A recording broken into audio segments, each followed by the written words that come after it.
Hieroglyphics reveal that the build took 20 years, so it's easy to do the sums. It's thought that Khufu would have needed some 1,200 quarrymen to cut the stone.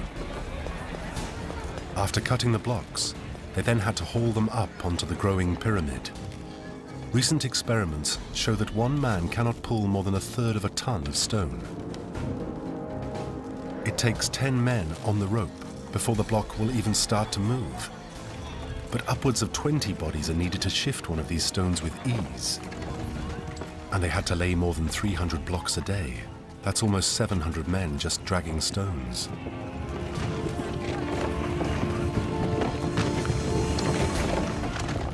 Finally, they have to be placed on the growing pyramid. It would take more than 300 men working each day to lever these blocks into position.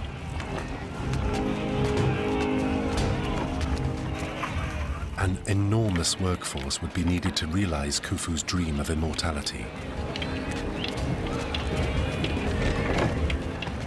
The first challenge would be where to house them. For centuries, this remained a mystery. Then in 1988, just a few hundred feet southwest of the Great Pyramid, came one of the most exciting archaeological finds of recent times. An entire village hidden beneath the sand, specially built to house Khufu's workers.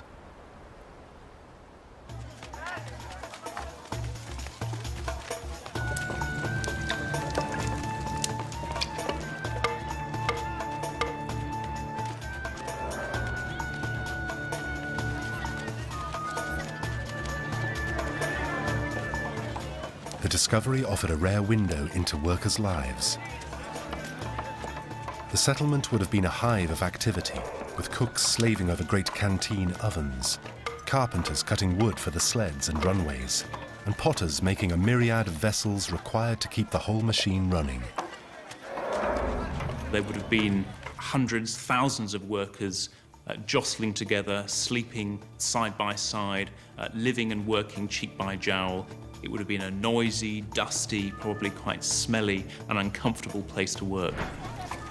And these toiling masses had to be fed and watered. Surviving documents reveal that the basic pay of a laborer was 10 loaves of bread and a flagon of beer every day, and other assorted foodstuffs have been discovered at the workers' village site. Multiplied by 2,000, that's a lot of food. In such an arid land, finding the supplies to feed all these people would be a major challenge.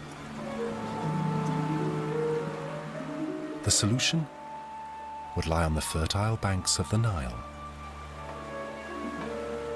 Khufu's officials collected foodstuffs as taxes from communities all along the Nile to be transported to Giza.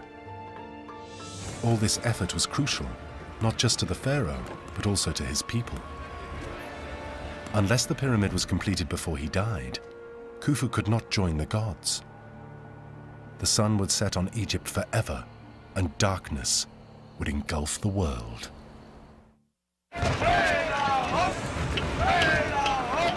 Organization was the watchword on every aspect of the project.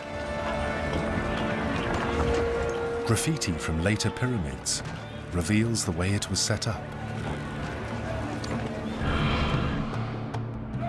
The workers were divided into two large gangs of about 1,000 men. They gave themselves colorful names like the Friends or the Drunkards of Khufu. No disorganized rabble is going to build a pyramid in 1,000,000 years. What you need are people who are working as a team, a close-knit team. Probably half of them are related to one another as well. And the gang system had another advantage. Probably, if you wanted to get something that is that enormous finished without having a revolt, you had to motivate people in a positive way. Even now, when you're looking at excavations, people do organize their workforce into teams or gangs, and it's a competitive spirit that often makes them work harder and faster. Maybe it was a way of controlling the work. You could say, well, that gang is, they've moved 25 blocks today and you've only moved 20, and, what's wrong with you guys? Each gang was divided into 5 groups known as phyles, These often had names with a nautical flavor like Great and Asiatic, which means starboard and port in Egyptian naval slang. All of these men and their building materials were ferried onto the Giza Plateau via a huge artificial harbor linked to the River Nile by a system of canals. From here, countless cargo ships plied up and down the river day and night. The scale and complexity of the project took a lot of managing.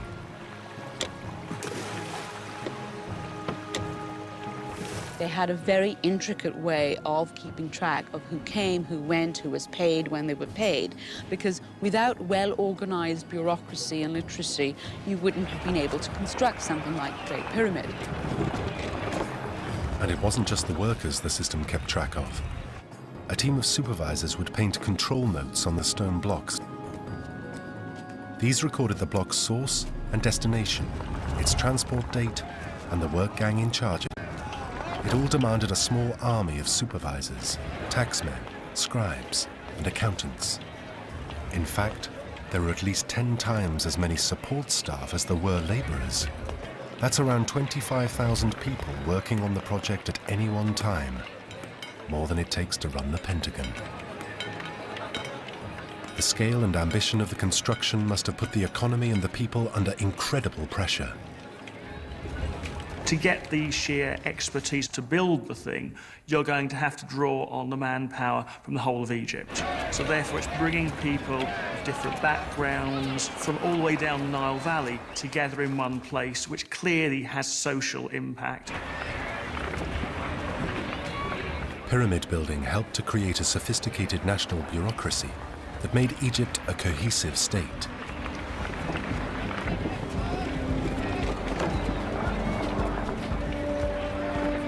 In fact, the passion for pyramids helped to make Egypt into an ancient superpower.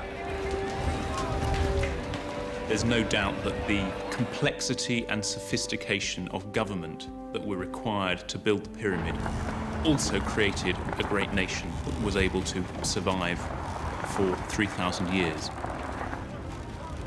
Without pyramid building, it's doubtful that Egypt would have reached that pinnacle of achievement whereby it could sustain itself as a great civilization.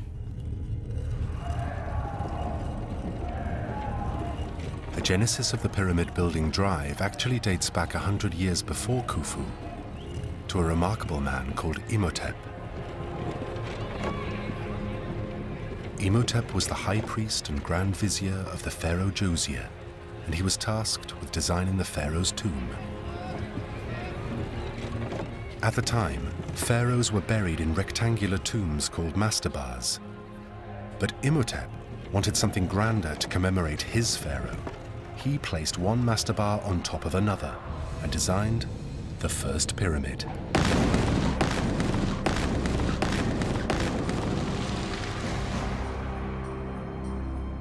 And it didn't stop there.